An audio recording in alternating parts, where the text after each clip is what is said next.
It was quite a long road. I've always been in the food and beverage industries, and I started out in the London wine trade, mostly retail, import, export, that kind of thing. I moved into winemaking, became a winemaker in 2011, and went off and traveled around the world making wine in different countries like New Zealand, France, Germany. Then I decided that I didn't like to leave my destiny up to the weather, and thought going into brewing might be a better option, so I became a brewer, and then did that for a little while and graduated into distilling from there. There's quite a few years that went into the planning of this plant. So going in, the concept was not to be like a craft small distillery, but to be producing substantial amounts of organic gin and vodka going forward. But also enabling various other projects, if we wish to do them. So we've got the pot still, we've got the 2 columns, which kind of opens up the world of whatever we want to do.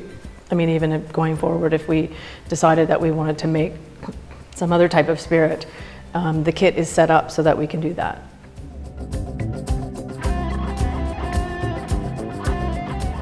Well, a typical day is, there's never actually a typical day.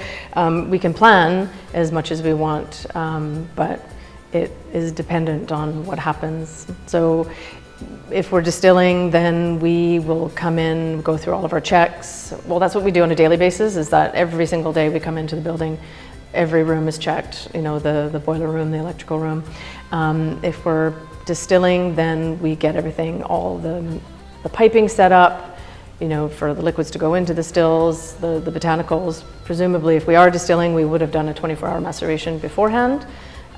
If we're bottling, then we make sure we get all our liquid weighed out and transferred into the bottling room.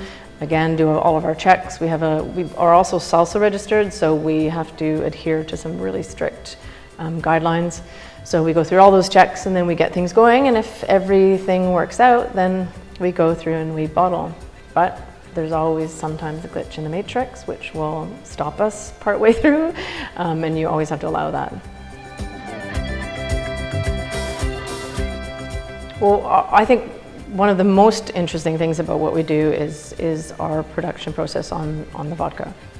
Well, we use a kind of a dual fermentation process. So we start out with malted barley and malted wheat, and that goes into our initial wash.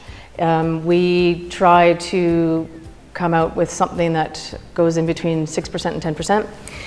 We start the fermentation process with a lager yeast, Pastorianus, and when the fermentation starts, we then take crushed unmalted wheat and Baianus, another type of yeast, and put that into the mix. Let that ferment out over a period of 7 days-ish, and then that entire lot goes into the pot still. It does offer a really spectacular vodka.